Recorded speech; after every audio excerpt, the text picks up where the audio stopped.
নমস্কার বন্ধুরা, ঝিনুকের রান্নাঘরে আপনাদের সকলকে স্বাগতম। তো আজকে আবার একটি নতুন রেসিপি নিয়ে চলে এসেছি। আম দিয়ে খাসির মাংস করতে আমরা এখানে খাসির মাংস নিয়ে নিয়েছি। এবার এই মাংসটাকে আমরা ম্যারিনেট করে রাখবো। ম্যারিনেট করার জন্য আমরা দিয়ে দিচ্ছি দই, দিয়ে দেবো পেঁয়াজ বাটা,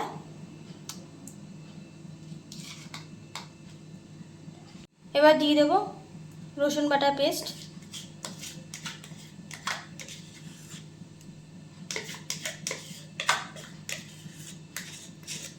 দিয়ে দেবো আদা বাটা পেস্ট, দিয়ে দেবো কাশ্মীর লঙ্কার গুঁড়ো পরিমাণ মতন, দিয়ে দেবো জিরে গুঁড়ো সামান্য পরিমাণে, এবার দিয়ে দেবো সাদা তেল, দিয়ে দেবো পরিমাণ মতো চিনি, দিয়ে দেবো পরিমাণ মতো নুন,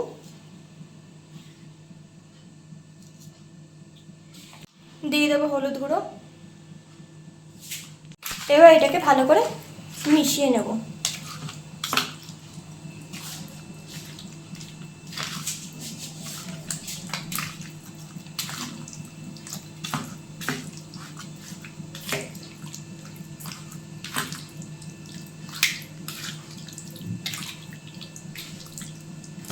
এবার দিয়ে দেবো এতে কাঁচা লঙ্কা, দিয়ে দেবো এবার টমেটো, ভালো করে আবার মিশিয়ে নেব। এখানে আমরা আমটাকে পেস্ট করে নিয়েছি।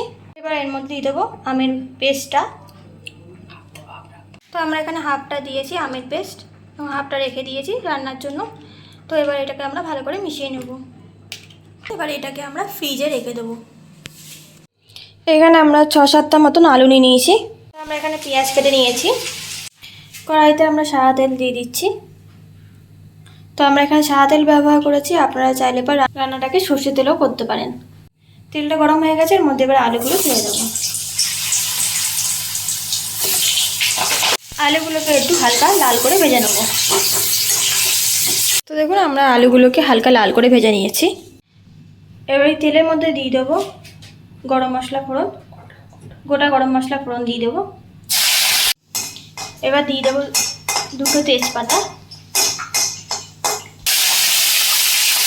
এর মধ্যে কেটে রাখা পেঁয়াজগুলো ভেজে নেব।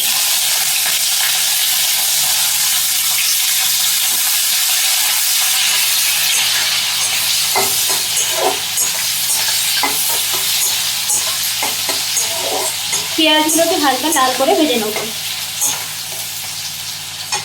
পেঁয়াজটা হালকা লাল করে ভাজা হয়ে গেছে, এর মধ্যে দিয়ে দেবো ম্যারিনেট করে রাখা মাংসটা।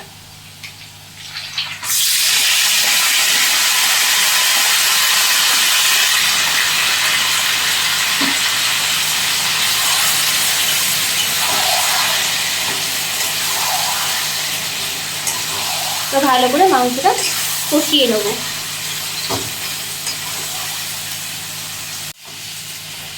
আমাদের মশলাটা কষানো হয়ে গেছে এবং মশলা থেকে তেল ছেড়েও গেছে। তো আমরা মাংসটাকে কুকারে দিয়ে দিয়েছি, কুকারে সেদ্ধ করে নেব।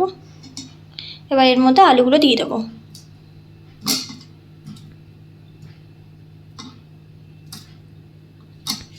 এবার দিয়ে দেবো পরিমাণ মতো নুন। যেহেতু আগে নুন দিয়েছি তার জন্য অল্প পরিমাণে নুনটা দিলাম। এবার এর মধ্যে আমের পেস্টটা দিয়ে দেবো। কুকারে বসিয়ে দিয়েছি, তো একটু 2-4টে সিটি হয়ে গেলে পরেই আমরা নামিয়ে নেব।